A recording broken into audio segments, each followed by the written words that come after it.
Welcome to Whispering Shadows, where every tale lingers like a shadow in the corner of your eye.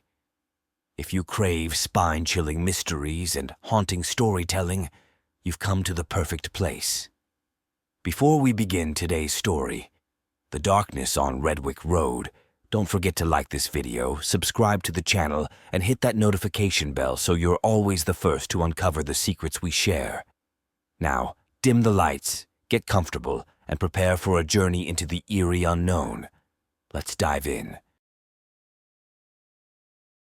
The Darkness on Redwick Road.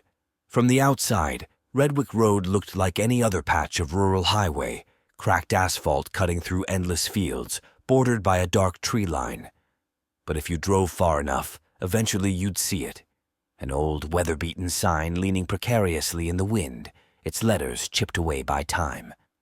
"Welcome to Holborn," it once read. Nobody truly welcomed you to Holborn anymore.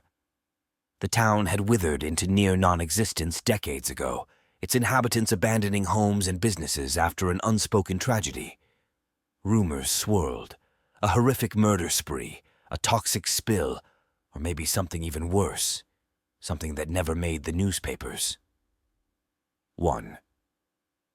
The arrival at Holborn. This was exactly the kind of place that Peter Rawlins had been hunting for. A self-styled urban explorer, he prided himself on seeking out ghost towns and documenting them for his small but loyal YouTube following. When he first heard about Holborn, the town that simply disappeared, Peter couldn't resist the lure. At dusk, he turned off the main road onto a forgotten gravel lane. The car's headlights illuminated thick brush, twisted branches, and an occasional deer darting away. Eventually, the gravel gave way to cracked concrete. Through a gap in the tree line, Peter spotted faded wooden houses huddled under the canopy of huge oaks, broken windows staring like empty eye sockets. A chill seeped into him, though it was a warm autumn evening. He parked near a sagging gas station with rusted pumps. Weeds sprouted from the cement island. On an old sign above the station's door, the letters Holborn Gas and G remained, barely decipherable. Peter turned off the engine. The sudden hush was overwhelming. He grabbed his camera gear and hopped out, heart thudding with excitement, and maybe just a hint of dread. "Let's see what secrets you're hiding," he muttered. He started filming a short introduction, panning across the boarded storefronts and lifeless street. Street lamps, rusty poles bent at odd angles, looked frozen in an ancient yawn. A tangle of tree roots had broken through a portion of the sidewalk, snaking across what was once a bustling main street. The silence was absolute, as though the entire place was holding its breath. But it wasn't entirely silent. Somewhere, drifting in the distance, was a faint humming noise, like static from a forgotten radio station. Peter turned, trying to pinpoint the direction. The hum faded, replaced by the whisper of leaves in the breeze. Probably just the wind, he decided, and continued filming. 2. An unexpected encounter. As night fully descended, Peter tried to set up a small camp. He found an old furniture store with an intact roof and decided it was marginally safer than sleeping in his car. He laid out a sleeping bag on the dusty floor. The store smelled of mildew and disuse. Rows of skeletal bed frames stood like silent sentinels among shards of broken glass. He ate a cold sandwich from his cooler and checked his phone. No signal, not even a flicker. With a sigh, he rummaged for his flashlight and stepped outside to capture some nighttime shots. The moon provided a dull glow, illuminating overgrown weeds swaying in the wind. He was halfway along a crumbled sidewalk when he spotted movement in a nearby alley.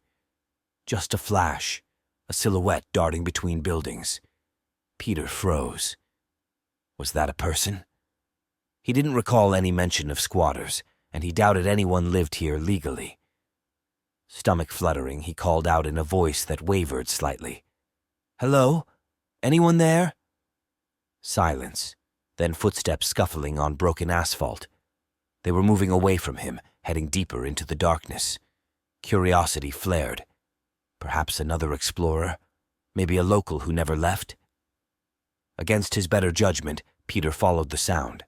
He found himself in a narrow alley overrun with vines, steel trash cans rusted to lumps.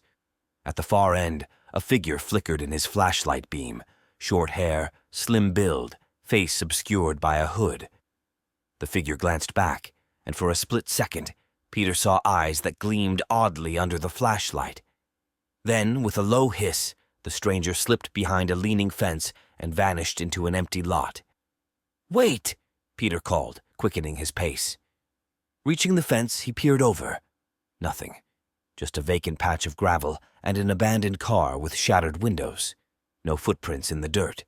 A chill that wasn't entirely from the night air crawled along Peter's neck. Slightly unnerved, he resolved to be cautious. He returned to the furniture store, every step echoing ominously in the deserted street. A part of him wanted to leave Holborn entirely, but his ambition, and maybe some foolish pride, kept him rooted. He was determined to find the story behind this ghost town, even if it meant bumping into the occasional creepy stranger. 3. Night terrors hours later, lying in his makeshift sleeping bag, Peter couldn't sleep. He kept thinking about the figure. Why hide? And more important, why stay here in a place so thoroughly abandoned? His mind conjured paranoid scenarios, drug dens, fugitives from the law, something even darker.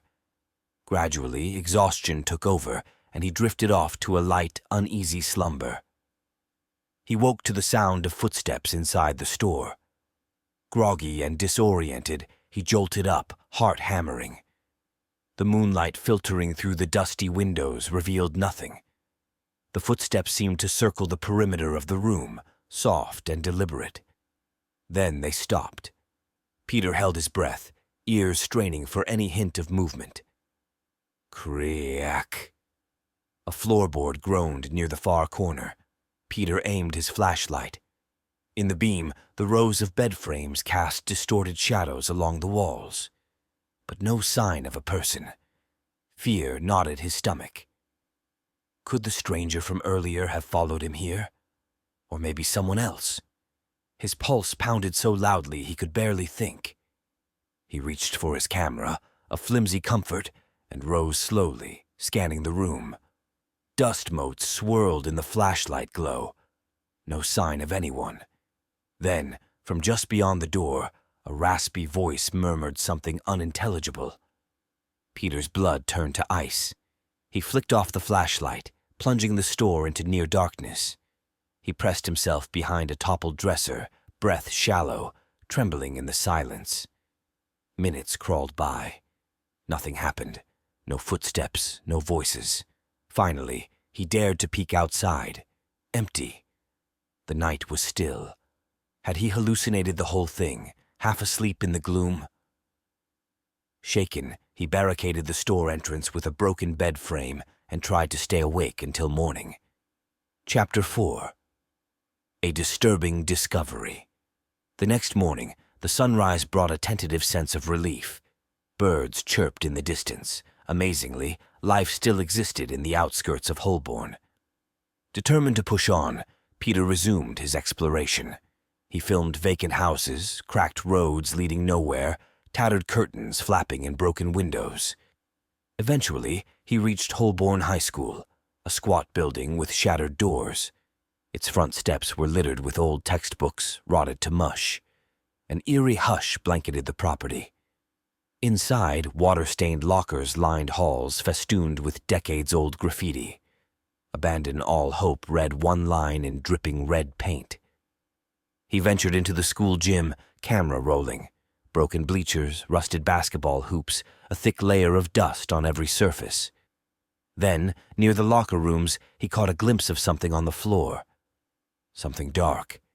A streak of dried blood led to a battered door. Heart pounding, Peter pushed the door open. It led into a cramped storeroom. The smell made his stomach churn, like stale copper mixed with mold. At first, he couldn't see the source. Then he noticed the floor, gouge marks in the concrete, as though something heavy had been dragged across it. More dried blood. A filthy blanket lay crumpled in the corner. He crouched, using the camera's light to examine the stains. They seemed old, but not ancient, maybe weeks or months. Shaking, he realized something terrible had happened here long after the town was supposedly deserted. Could it be an animal's blood? He didn't want to dwell on the alternative. A single metallic clang behind him jolted him upright. He spun, shining the flashlight around the room. Nothing, just scattered debris. But that sense of being watched intensified, prickling his skin. Peter backed out of the storeroom, mind racing with unpleasant theories. Chapter 5. Cryptic Warnings. He decided to circle back toward the main street. On the way, he passed the old Holborn Public Library, partially collapsed. Among the charred remains of rotted shelves, he noticed something bizarre, fresh footprints in the dust. They weren't his, too large, too wide.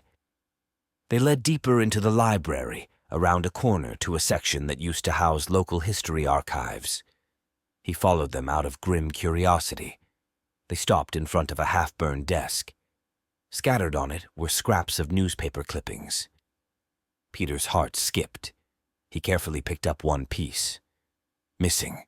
11 children vanish after school function. Another clipping read, "Town in shock. No bodies found, no leads in Holborn disappearance." And a third snippet mentioned suspicious fire at town hall just weeks after the vanishings. The articles were decades old. Then, pinned to the desk with a small hunting knife, he spotted a crudely scribbled note. It never left.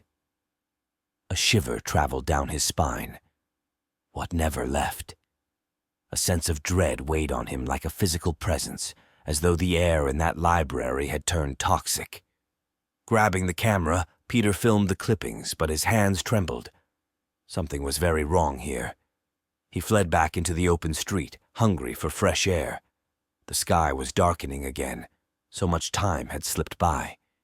He noticed the sun setting with shocking speed, casting long, twisted shadows across the deserted town. Another night here, he realized with mounting anxiety. Chapter 6. The hooded figure returns. Peter was heading for the furniture store, prepared to pack up and drive away for good.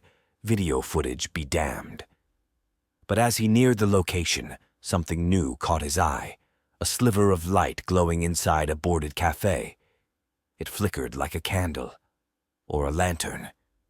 Ignoring every instinct screaming caution, Peter approached. Through the broken door, he saw the faint gleam from behind a dusty counter.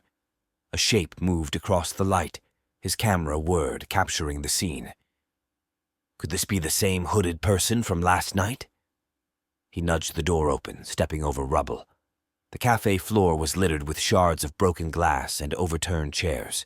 The flicker belonged to a small lantern perched on a table.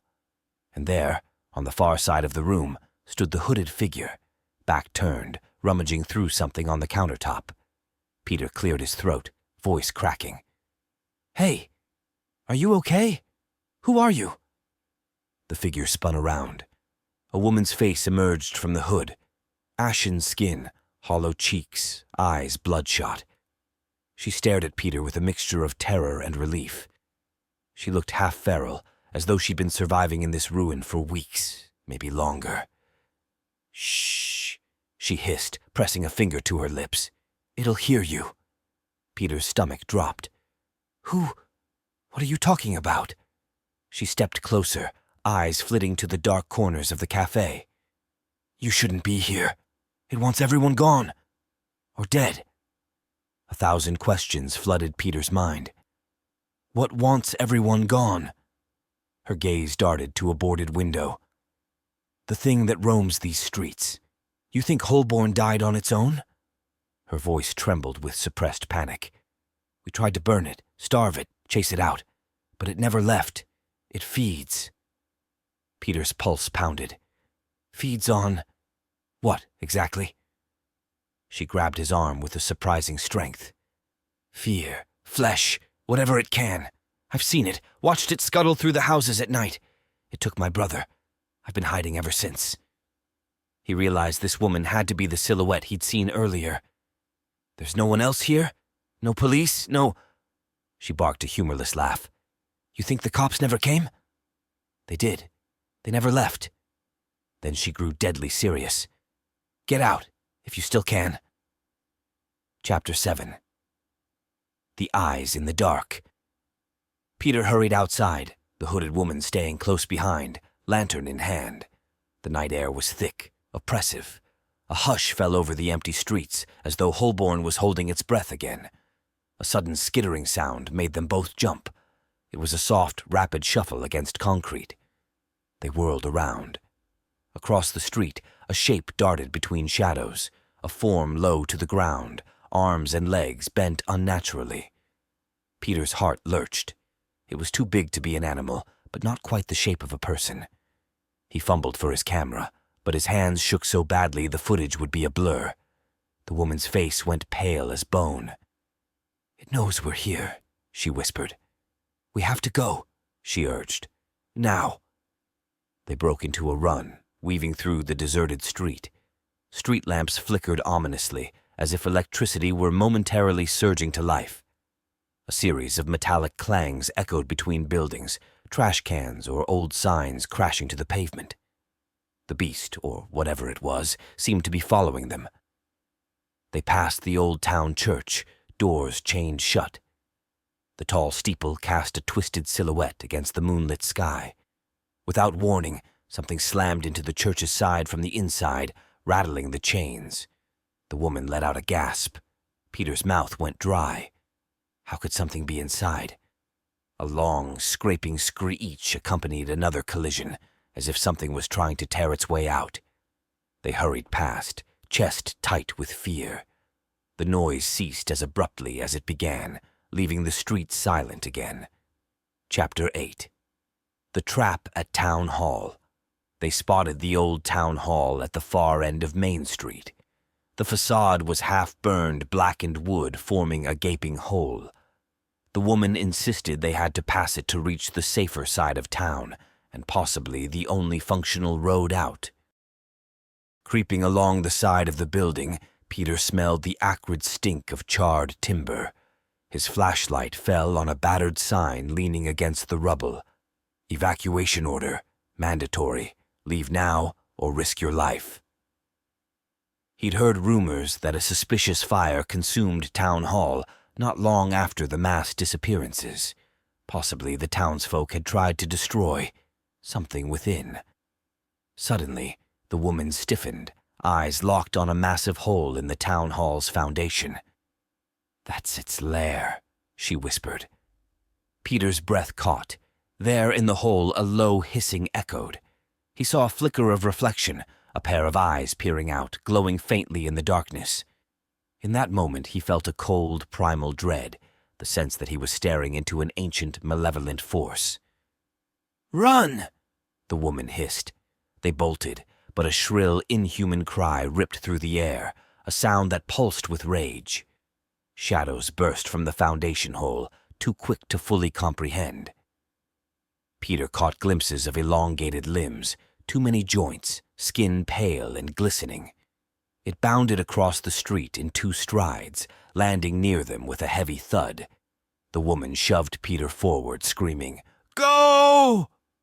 He stumbled, but managed to keep moving. The creature let out a guttural snarl, then pounced. Peter heard her shriek as the thing slammed into her, the lantern spinning away in a crash of glass. Horror seized him. He wanted to help, but fear locked his legs. The woman's face contorted in agony.